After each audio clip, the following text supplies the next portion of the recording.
War is often remembered through battles, strategies, and decisive victories, but much of the human experience in conflict is measured in smaller, less celebrated details.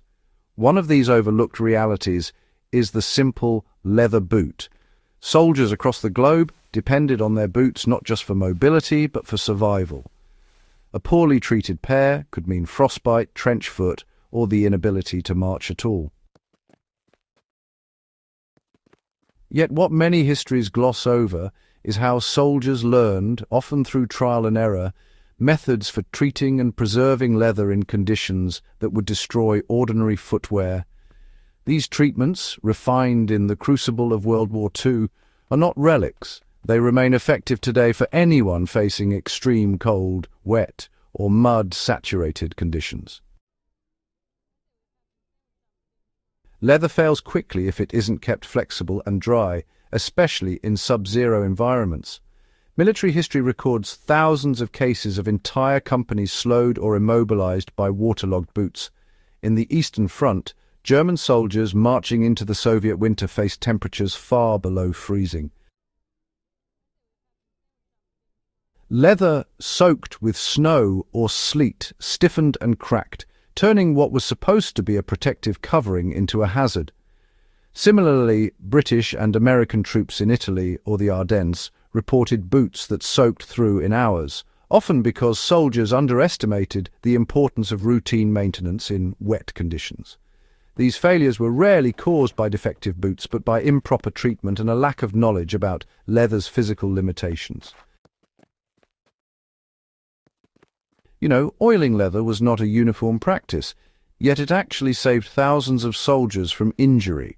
One of the most common methods developed during the war was applying oil to maintain flexibility. Soldiers experimented with natural fats, such as mink oil or neatsfoot oil, which penetrated leather and prevented water from saturating the fibers.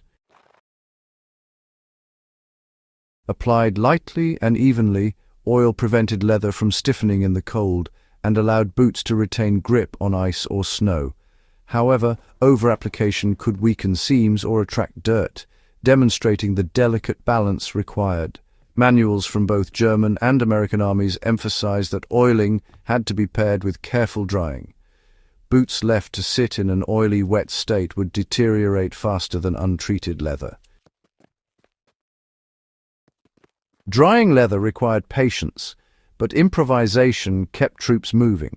Field conditions rarely permitted ideal drying environments, yet soldiers developed methods that exploited available resources.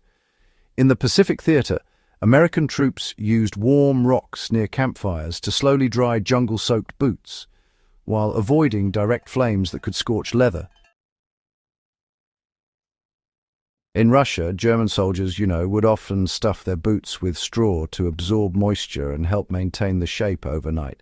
These seemingly small actions actually prevented the leather from shrinking, cracking, or losing its structural integrity, a really critical factor when infantry depended on their footwear for those long forced marches. Waxing boots was another critical adaptation, especially in wet or icy conditions. Wax coatings, applied sparingly, served as a barrier against water. British soldiers in North Africa, for example, combined natural beeswax with tallow to create a paste that could be rubbed into boots before patrols.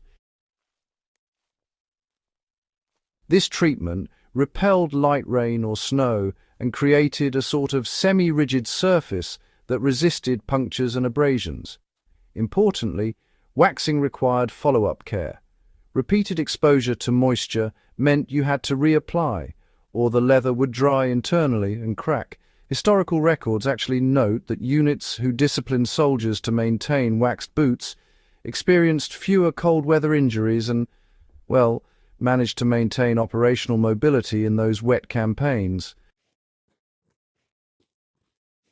Polishing boots was more than just about appearances. It was actually protective.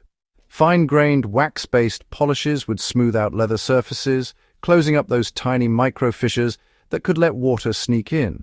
Plus, polished boots could reflect sunlight, which helped slow down freeze damage, especially in places where ice formation on leather was, a constant threat. Soldiers were told to polish their boots regularly, not only to keep up uniform standards, but, honestly, because boots that were neglected were far more likely to fail in wet or icy conditions.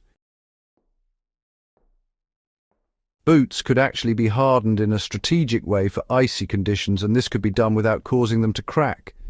Soldiers in snowy regions would often apply a light layer of oil, then briefly expose the boots to cold and give them a firm shaping.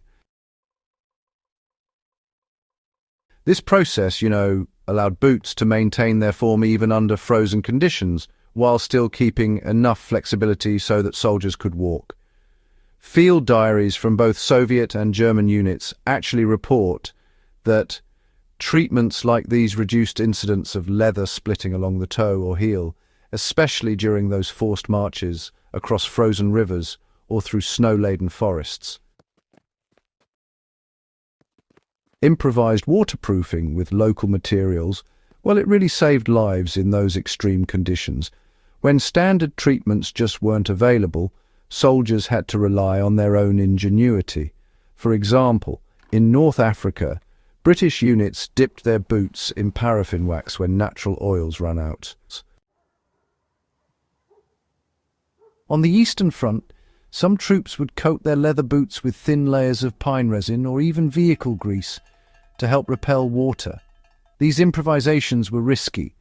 Too much resin could actually make the boots rigid. But in emergencies, they prevented the much more immediate danger of frostbite or trench foot. These experiences honestly demonstrate a broader principle. Survival in war was often determined by adaptability and a practical understanding of materials, rather than by simply having superior equipment. Perhaps the most significant insight from these boot treatments was that routine care was as strategic as any weapon. Armies that trained soldiers to maintain footwear regularly, oiling weekly, drying nightly, polishing on return from patrol, experienced far fewer cold weather injuries. Conversely, units that neglected this care saw operational capability degrade quickly. The simple act of leather maintenance influenced not only individual survival but unit effectiveness, and lessons learned during World War II informed post-war military doctrine, emphasizing preventive care for soldiers' gear as integral to readiness. The lessons from World War II leather boot treatments are timeless for survivalists today.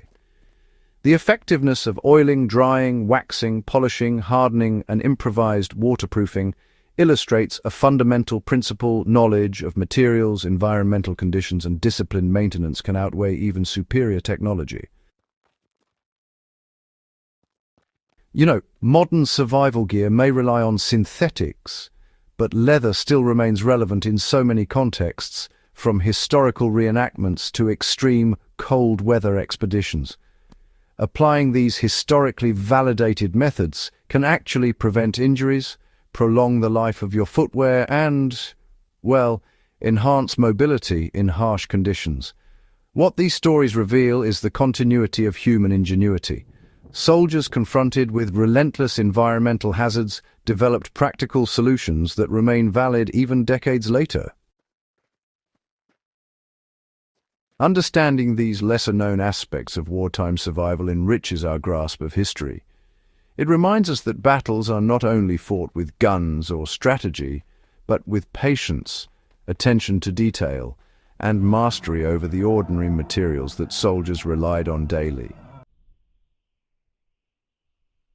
Remembering such knowledge honors the experience of those who endured extreme conditions and ensures that valuable lessons of endurance, resourcefulness, and discipline are not lost to time. If you value in-depth exploration of the overlooked and essential aspects of history, subscribe to Iron Age Instincts and, share this video. These are the stories that deepen our understanding of human resilience and the true complexity of conflict.